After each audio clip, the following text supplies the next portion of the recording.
bir bakışmadan fazlası.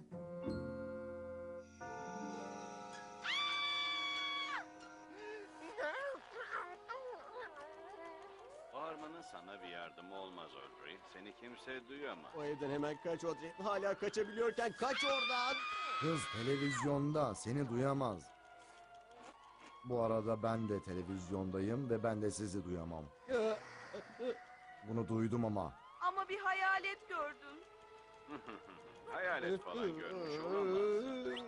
Korku filmleri nasıldır ben bilirim. Kız şöyle diyene kadar güvende. Ama nereden biliyorsun? Greg, sana güveniyorum. Ama nereden biliyorsun? Ve işte geliyor. Çünkü burada tek hayalet benim.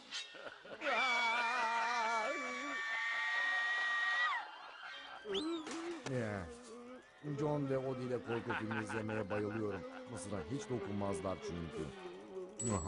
Bu filmin bir saniyesini daha göremem. Oh, hayalet öykülerini hiç sevmem. Beni korkutuyorlar. Ben hiçbir şeyden korkmam. Belki bir tek ançüezli pizzadan korkabilirim. Mırr. Başka bir şey daha korkutacak seni. Hem de gör nasıl korkacaksın.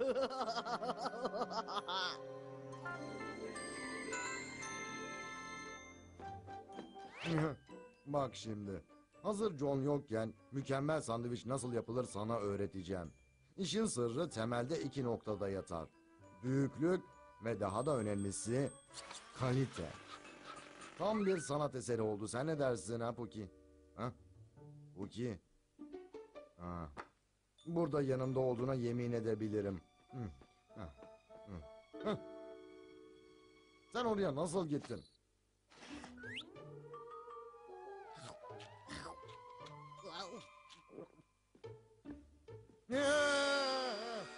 Ah, sandviçim. Hadi yaramaz köpek. Sandviçimi sen yedin değil mi? Hah, yapma. Sen buradasın ama sandviç yok. Yani onu sen yedin. Bunu kanıtlayacağım. Burada bir yerde ekmek kırıntısı, peynir ve pastırma parçaları olacak. Çok tuhaf. Tek bir yiyecek izi bile yok. Ama bir nane şekeri yutmalısın. Peki, sandviçimi sen yemediysen kim yedi?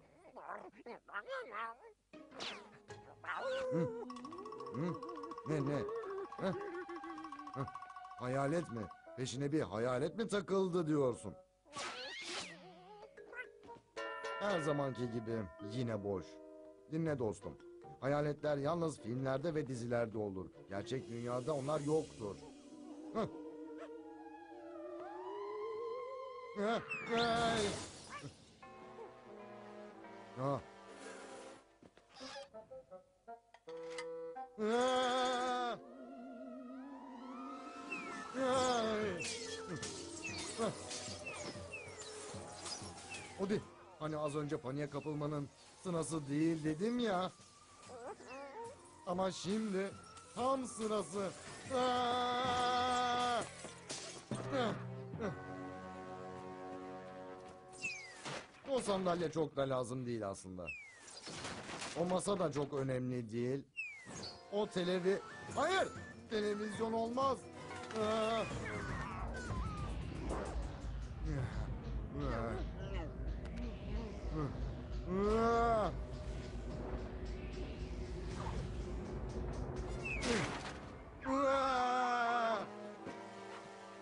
Yuh! Ucuz atlattık. Sen olmazsam ben ne yaparım?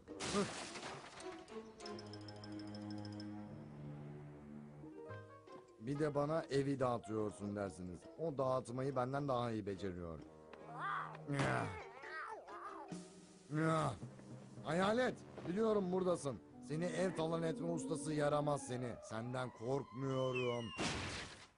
Tamam hayalet, kızmana gerek yoktu, anladım seni. Bu kahkaha çok tanıdık. Daha önce nerede duymuştum bunu? Garfield, Odie, ben geldim. Bir şeyler atıştırıp sonra doğru çalışma odama gidip çalışacağım. Fark etmedi bile. Fark etti. Ne yaptınız siz? Ne zaman yaptınız ve nasıl yaptınız? Bunu biz yapmadık ki. Oyuna geldik. Hı?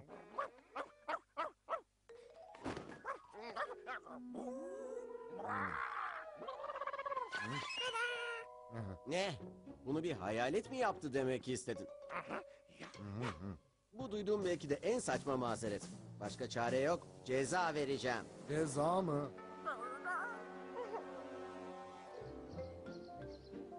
Hadi çocuklar, yemek zamanı. Pekala, ben Sezar salatası alayım. Sos ayrı olsun.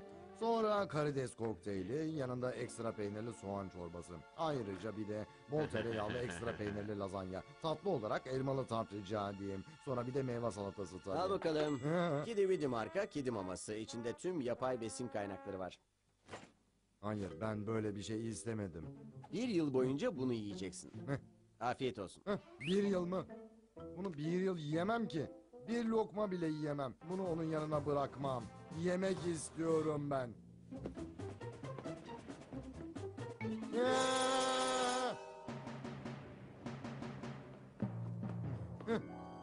Pekala John, niyetin oyun oynamak mı? Tamam. Ha. Hiç yorulma Garfield. Bu mutfak hem hırsız geçirmez hem de Garfield geçirmez. Neyse, burada yemek iyi en azından. Aynı kahkaha. Daha önce duydum, biliyorum. Ses sanki şu karşıki evlerden birinden geldi gibi. Hayatım. Heh. Öğle yemeği hazır. Geliyorum anne. Hayalet kim biliyorum işte. O Nathan. Karşıki evde oturan gıcık çocuk. Evet, ta kendi. Zamanında beni fareye çeviren çocuk. O diye her biri bezelye beyini bir düzine köpek yapmıştı. Normal'ı da hamam böceğine çevirmişti. İnanabiliyor musunuz? Normal'ı daha sıkıcı yapabilen biri oldu.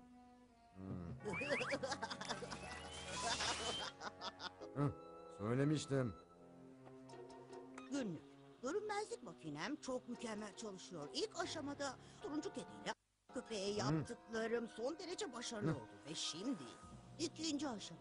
Sokaktaki evlere dehşet saçacağım. Sonra da bütün şehre ve son olarak bütün dünyaya.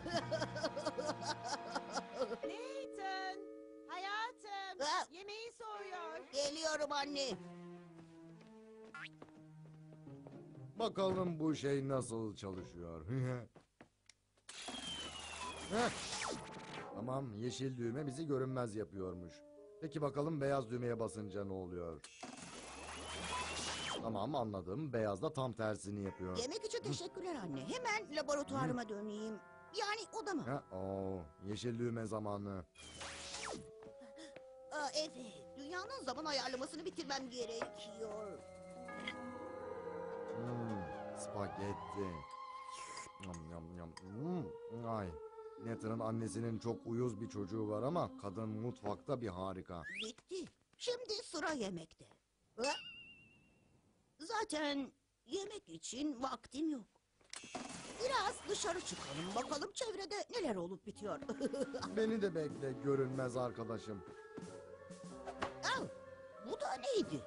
Bu bana turuncu kedi dediğin içindi. Bu da köpek içindi. Bak her kimsen dostum bu yaptıklarına çok pişman olacaksın. Al, Au. al, al, Au. Ya. al. Ola. Nefesimi düzenlemem gerek.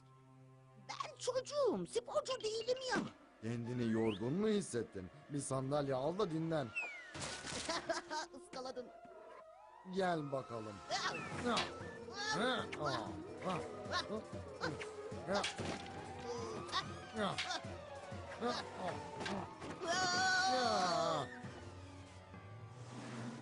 Ya. Al bakalım. Ya.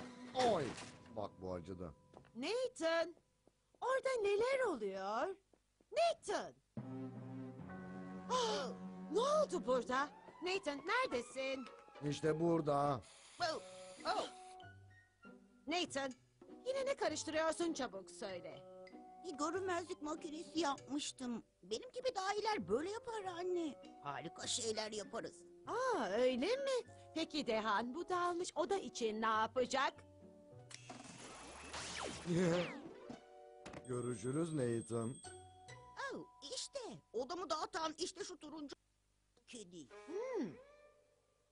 Ben kedi falan görmüyorum. O Garfield'dı gerçekten. Benim görünmezlik makinemi kullandı. Kendini... Tamam, ben senin niyetini anladım. Aa! Bu aptalca oyunlarına bir son ver artık. Aması falan yok. Bıktım senin arkanı toplamaktan. Evet, dahilerin bile başaramadığı şeyler vardır. Toplayacaksın sen, ha? Şimdi evdeki yemek sorununa bir el atalım. Üzgünüm Odi ama ne yazık ki sana pizza falan yok. Garfield'la siz bir yıl sadece kuru mama yiyeceksiniz. Beni evi hayaletlerin dağıttığına inandırmaya kalktınız. Ne saçma bir senaryo. Şimdi beni hayaletlerin olduğuna ikna edersen sana inanırım. Ama hepimiz biliyoruz ki...